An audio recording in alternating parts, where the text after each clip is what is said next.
टुनटुन सहूर शाम के टाइम ड्यूटी से वापस जा रहा था घर की तरफ और कुछ देर में रात होने वाली थी। टुनटुन ने आगे सामने सड़क पर देखा कि एक औरत उसे हाथ हिलाकर रोक रही है। टुनटुन ने अपनी गाड़ी को स्लो करके उसके पास में रोक दिया। टुनटुन गाड़ी से उतरकर उसके पास गया और उससे कहा कि तुम कौन हो? इस खाली सड़क पर तुम क्या कर रही हो? आसपास में कोई रहता भी नहीं और मेरे को तुमने क्यों रोका? आखिर क्या वजह थी? क्या तुम्हें कोई मदद चाहिए? मुझे आप जल्दी बताएं क्योंकि मुझे भी घर जाना है, क्योंकि मैं अभी अपने पुलिस ऑफिस से अभी फ्री हुआ हूं। मैंने सोचा कि आपसे पूछूं आप यहाँ क्यों खड़े हैं। फिर उस औरत ने कहा कि मैं असल में अपने घर जा रही थी, लेकिन यहाँ पर मुझे न कोई रिक्शा मिला न कोई लिफ्ट मिली और मैं बहुत परेशान थी कि मैं अपने घर कैसे जाऊंगी। मेरा घर भी बहुत दूर है। असल में मैं यहाँ बकरी लेने के लिए आई थी, लेकिन मैं यहाँ पहुंची, इधर कुछ भी नहीं था और मैं परेशान हूँ कि मैं घर कैसे जाऊं। और मेरा घर रेड लाइट सड़क के पास है।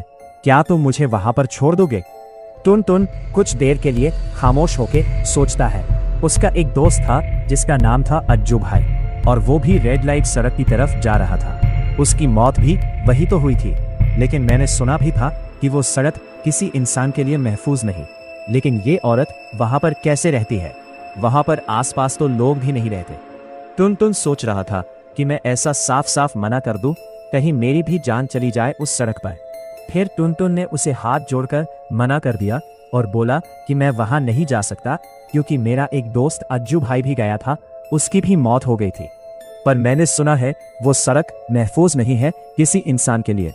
मुझे समझ में नहीं आ रहा कि तुम उस सड़क पर क्यों रहते हो, और वहां पर कोई इंसान नहीं होता है तो मैं नहीं जा सकता।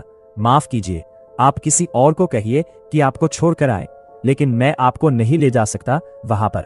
जब ये बात उस औरत ने सुनी और उसने एक बड़ी आवाज से रोना शुरू कर दिया, और टुनटुन सहूर ने उसे कहा कि प्लीज रोइए मत, मैं आपकी मदद नहीं कर सकता। लेकिन वो औरत बात को नहीं समझ रही थी, जोर जोर से रो रही थी, और टुनटुन देख रहा था कि अब मैं क्या करूं। टुनटुन ने उसे कहा, अच्छा आप रोए मत, चलो मैं आपको वहां तक छोड़ देता हूं, आप मुझे रास्ता बता देना। इतना कहते ही वो लड़की चुप होकर और एक खुशी की लहर में जमुना शुरू करती है।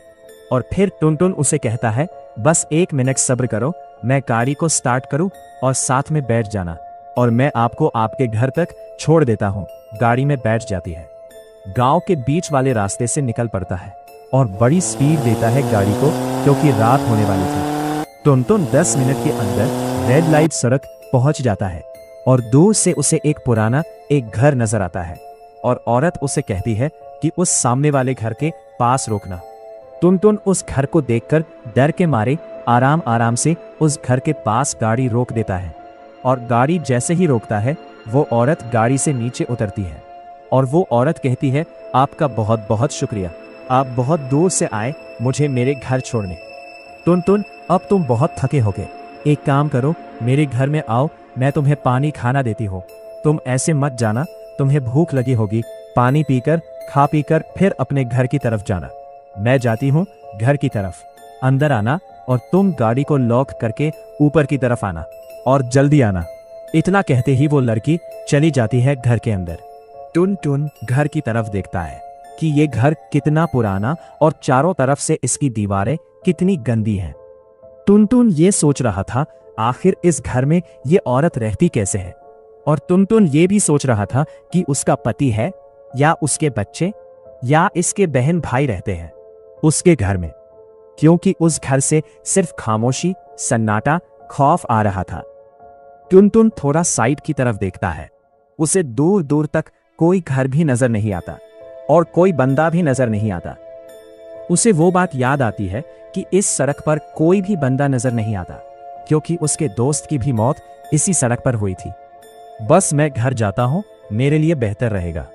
बस इतना कहते ही उस औरत चुड़ैल की एक आत्मा टुनटुन के जिस्म में आकर उसे अजीबोगरीब हरकतें करवाती है, और टुनटुन को एक आत्मा घेर लेती है, और टुनटुन एक अजीब हरकतों में फंस गया।